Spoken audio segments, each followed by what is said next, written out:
Lot of people say, how to avoid heart attack, doctor? You think there's a block in the vessel is a cause of the heart attack? No. Block in the vessel is a good business for me. I can tell you I want to bypass that and take about 5 lakhs from you. But that block has been bypassed by nature or God long ago. Otherwise you would live. Supposing you had 100% block, how can you survive? So as the block appears over a period of years, the collaterals come.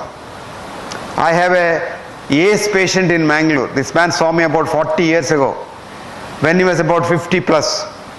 And he brought an angiogram where all vessels are blocked. Every single vessel of his heart was blocked. And he said, doctors asked me to immediately have bypass surgery. So I looked at the angiogram.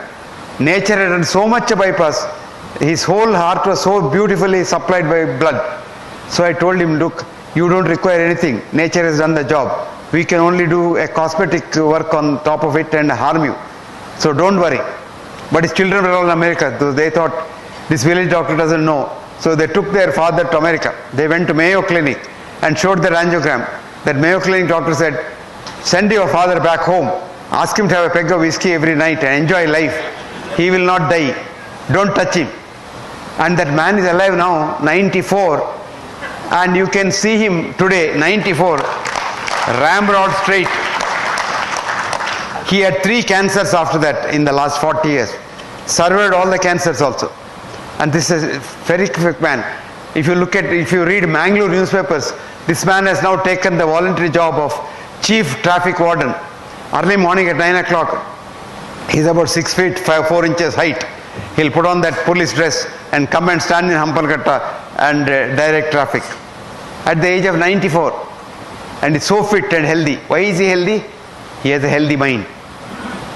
I always say, mind, your heart will be fine. If you don't mind your mind and fill the mind with hatred, jealousy, greed, ego, depression, etc., you will die of a heart attack very soon. The cause of a heart attack is not the block, but a bad mind. It's a bad mind that attracts a clot, and that clot kills. And if you had a block earlier, you probably don't die. If you didn't have a block, if you were very young and didn't have a block at all, if you get a heart attack, you will die instantaneously on the spot. That's called sudden death syndrome, which is different from heart attack. Before the heart attack occurs, you are dead. So your heart on postmortem looks normal, but you may have died of a heart attack, because the heart is called electric death. And this happens. It happens in 2 circumstances. A, if you are an alcoholic, if you drink a lot of alcohol, your wiring inside the heart gets eaten up, moth eaten, and wiring gets snapped one day. So you suddenly drop down dead. But if you have a heart attack and you are old and have many blocks, you will never die. You will have chest pain, come to the doctor, make the doctor rich, and you will go on and on and on, jug on, and you don't die. So the secret is, the block in the vessel, coronary vessel, is not the cause of a heart attack. Recently they did a study in America. They took angiograms of people, lot of people, and everybody had some block. So they didn't interfere, didn't tell them, but wrote down, this man has a block in the left anterior descending artery, and if he gets a heart attack, he must have a heart attack in that territory. Like that they left and then observed them over the last 20 years. Now a few of them did have a heart attack, but never in the area where there is a blocked vessel. So blocked vessel is not the cause. Where there is an open vessel, that got a clot and that had a heart attack. But even then what happens is, we simply frighten you, because that's our business. Just now I was talking to a friend of mine sitting here, and he was saying he is absolutely fine but his sugar level is very high. So he had a very pertinent question, very logical question. Doctor, doesn't your body get used to a higher level of sugar? I told him yes, it does. Because he says, I'm absolutely fine. If doctors give me tablet and try to bring my sugar down, I feel miserable. I said, you are absolutely right.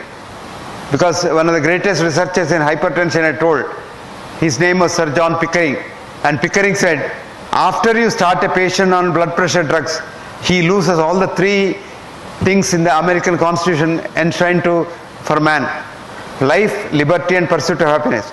Life you are not sure, because with or without drugs you may die. Liberty you don't have because you have so much of restrictions. Pursuit of happiness is the thing of the past. So If you take drugs, you become an ass. But lot of thinking doctors are there. I was telling that gentleman sitting there with me, I said there is a young doctor in Pune. I met this boy, very ingenious doctor.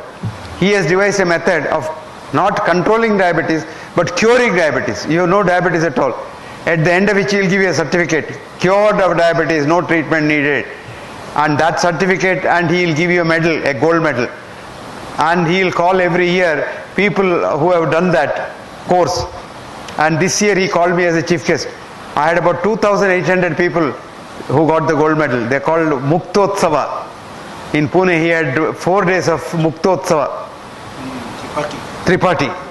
Pramod Tripathi. Actually, one of the participants this year who got the gold medal from me was our former Home Minister, Sushil Kumar Shinde. And Shinde told me, sir, with about 20 units of insulin 3 times a day and 3 tablets, my sugar average used to be 240. With this boy's treatment, it has never gone beyond 110. And I'm very happy and healthy now. So this is what is possible. But unfortunately, commercial medicine is different from real scientific medicine. And if you want to know the scientific medicine, it's very easy to live a healthy life. Healthy life, if you want to live, have a healthy mind. And the word that kills you is that arrogance. Do you know who I am? I'm a high court judge. That I starts illness. When once you say we, it starts wellness. All that you do is convert that I into we. That's all, as simple as that. So the things that kill you are the negative feelings in your mind. The things that keep you healthy are positive feelings for others. If you want to be healthy and happy, make others healthy and happy. I always tell my students, each one at least reach one life so that he is made happy. And a lot of people go in search of happiness. I'll be happy when I get my daughter married. I'll be happy when I become the Chief Justice of India. I'll be happy when I become the Prime Minister of India. You will never be happy. If you are happy today, you will be happy all your life. So happiness is a journey. Happiness is not a goal. And what is a simple formula for happiness? Tell me. Catch hold of a man who is unhappy, make him happy. And happiness will come back. Happiness and love are like the mirror, you know. Christina, an American poet, has wrote, if love is what you give away, love is what comes back each day. So it comes and hits you back. So you love another person, the world loves you. You love yourself only and don't love nobody and hate others, you kill yourself faster.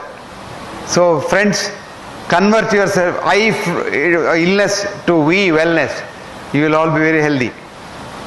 Then a lot of people think, oh, if I eat this, I'll be healthy. If I run a mile every day, I'll be healthy. If I run marathon now and then, I'll be healthy. All not correct. You are healthy if your mind is healthy. You don't have to even run nothing of the sort. You can eat anything as long as you don't eat when you are not hungry, you are fine. If you don't eat too much and become obese, you are fine. Eat what you like.